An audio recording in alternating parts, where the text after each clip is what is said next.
Gente, como assim Bolsonaro chama Ludmilla, cantora, ministra da Saúde, e ela não foi por causa das tias do Zap?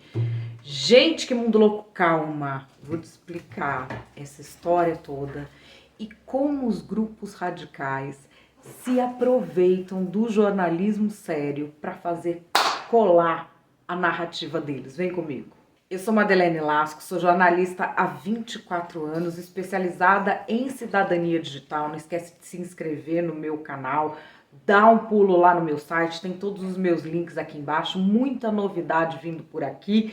Lembrando que o vídeo, ele estreia como exclusivo para os meus apoiadores e só depois ele fica público para todo mundo. Como é que dá para entender, né, que a gente tem esses grupos radicais tão poderosos e aí você vai ver e é um monte de rapaz que mora no porão da avó, gente que tá sentindo falta da hidroginástica, do SESI, senhorzinho que usa bandeira nacional de sarong. De onde esse povo tira tanto poder? Tira da estratégia, né, amor? Porque isso aí não é que saiu da cabeça deles, como é que faz? A coisa de você usar esse universo digital para manipular pessoas emocionalmente e radicalizar, ela não começa na política. Ela começa num ramo que a gente não tem muito no Brasil, que tem mais nos países que entram em guerra mesmo, que é o tal do information warfare, que é informação como negócio de guerra mesmo. É um negócio, vamos dizer, que tá naquele hall de empresas, sabe o cara que vende míssil, vende equipamento de espionagem, ele vende também as estratégias de manipulação de populações inteiras, às vezes. E isso se originou aí. A tal da Cambridge Analytica, vocês lembram do documentário que tem na Netflix, Privacidade Hackeada, que fala da Cambridge Analytica? Então, a Cambridge Analytica surge de onde?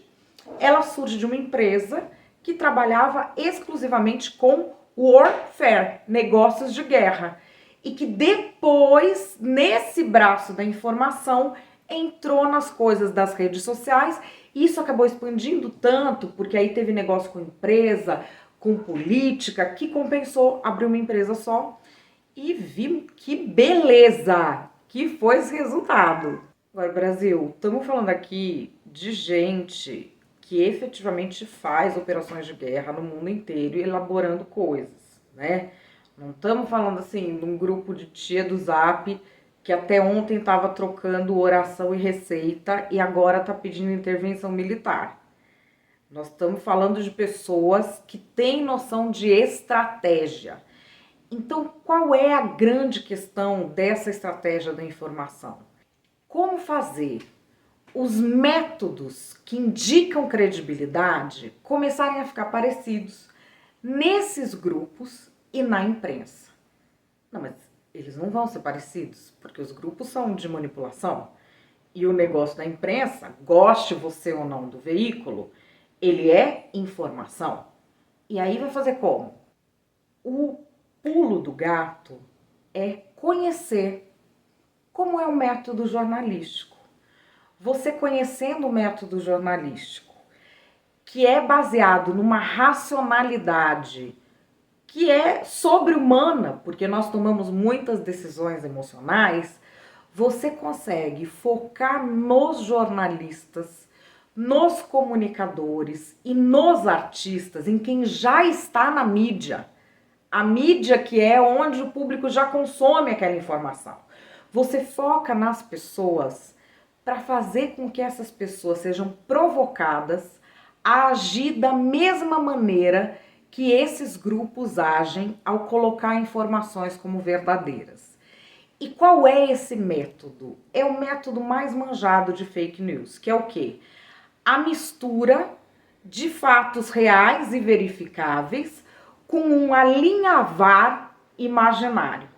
Fake news não é notícia falsa, não é mentira, como pensam muitas pessoas, como eu já pensei inclusive.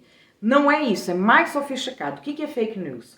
Você pega alguns fatos que realmente existem e alinhava com o que é imaginação, na verdade, mas que você pode achar que é bom senso, que é percepção, ou no caso do jornalista, que é faro jornalístico, que é tino, que é experiência investigativa. E aí nós vamos para nossa Ludmilla na saúde. Como que surge essa história da Ludmilla na saúde? Então, Brasil, eu tenho um defeito, que é o seguinte: eu gosto muito de chaveco, adoro chaveco, mas amor mesmo, eu tenho no documento. Tem uma coisa que eu aprendi sendo funcionária pública, que é o seguinte: sobre nomeação e exoneração, só existe uma pessoa em quem eu acredito, e essa pessoa se chama Diário Oficial. Se não tá lá, tem algum interesse por trás. E se eu não sei qual é o interesse, eu nem me meto a besta. Bom, começam a ventilar o nome dessa médica, da tal da Ludmilla, que está aí super cotada pelo presidente, que isso, que aquilo. Como que se começa a ventilar? Assessores, pessoas ligadas ao presidente, asseguram aos jornalistas que isso está acontecendo. E ela efetivamente é chamada ali para ter conversas, que são indicativo do quê? De que ela foi chamada para ter conversas. Pode ser que ela tenha sido chamada sem que houvesse já nenhuma intenção desde o começo de fazer essa nomeação. Não dá para saber. Qual é a única forma de saber 100%? Telepatia. Não tem como ter certeza, bater ali 100% de certeza. Não tem. Até sair a nomeação no Diário Oficial, não tem. Você tem o que um disse, você tem o que o outro disse. E governos que lidam muito com essa manipulação de redes sociais, como é o caso do atual governo aqui e em meio mundo atualmente, porque isso é uma fórmula muito eficiente, começaram a ventilar esse nome. Aí acontece o quê? A imprensa coloca o nome. Assim que a imprensa coloca o nome, o que acontece dentro dos grupos organizados e também dentro dos grupos que não são os mais, vamos dizer, organizados dentro do WhatsApp, mas são os mais vistos pelos jornalistas, como aqueles liderados pelo ex-deputado Roberto Jefferson. Eles começam já a queimar a médica, a veicular uma live dela com a Dilma. Que quer dizer o quê? Nada, mas fala assim, gente, ela fez uma live com a Dilma, hein? Isso que assim, o Roberto Jefferson e o Bolsonaro fizeram campanha pro Lula, foram da base do Lula. Mas ok, o problema é fazer uma live com a Dilma, ok. Aí vão falando isso, que tem a live, e os grupos bolsonaristas enlouquecendo, porque não pode ser essa mulher, porque isso, que aquilo. E vai não sei o que, e de repente tem outra visita da mulher, que isso é um fato, outra visita da médica, até o presidente da República, uma reunião, e no final não saiu a nomeação. Quisesse o presidente nomear, no Diário Oficial de hoje estaria a nomeação. Não nomeou porque não quis, ponto. Ah, mas ia nomear contra a vontade dela? Pergunta quem trabalha em Brasília. Tem gente que já recebeu o telefonema falando: você será nomeado amanhã, já está no Diário Oficial. Se quisesse, teria nomeado. Não nomeou porque não quis. Mas para quê que se faz esse jogo todo? Primeiro, para dentro do grupo. O grupo passa a ter um falso senso de elitismo. Porque saber mesmo qual é o grau de interferência, neste caso, de toda essa movimentação do grupo, não se sabe, porque não se sabe nem acerca da intenção real da nomeação. Mas quem participou, a pessoa que é uma pessoa comum, que está muito engajada, que gosta muito daquele grupo e que participou disso, não pode ser essa mulher, isso e aquilo, a pessoa se sente parte de um pelotão de elite. Super orgulhosa, falou, tá vendo? Eu não quis e eu fui ouvida, porque não puseram essa mulher, porque eu pus lá no meu Facebook que essa mulher falou com a Dilma. E a pessoa passa realmente a acreditar nisso e passa a ser cada vez mais fiel ao grupo. Como essa credibilidade é reforçada? Quando os jornalistas, seguindo o método jornalístico, acabam reproduzindo a forma como esses grupos alimentam as pessoas de informação. Eles souberam que houve conversas com essa médica sobre o ministério, e efetivamente houve. Eles souberam que a médica foi enxovalhada nos grupos bolsonaristas, e efetivamente foi. E depois se soube que ela não será a ministra da Saúde, o que é também um fato. São 3 fatos. Conversa sobre o ministério, enxovalhada nos grupos e não será ministra. Isso não quer dizer que a conversa foi iniciada e por causa do enxovalhamento ela não será ministra. Não há nexo causal entre os 3. A gente não sabe. A gente não sabe nem se seria nomeada mesmo, se isso interferiu. Isso de encadear fatos e de achar padrões é o maior talento do cérebro humano. A gente faz isso naturalmente. Seja o padrão verdadeiro ou falso.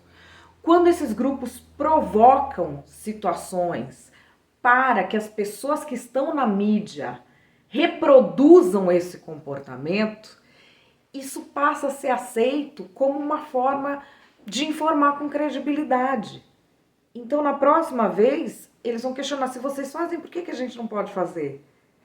Na verdade, não pode fazer porque se de repente na mídia fizeram e foi um erro, e ele tá fazendo de propósito porque ele bolou a estratégia para enganar alguém, tem uma distância entre você errar e você querer enganar alguém de propósito. Mas é aí que eu deixo para vocês esse ponto de observação.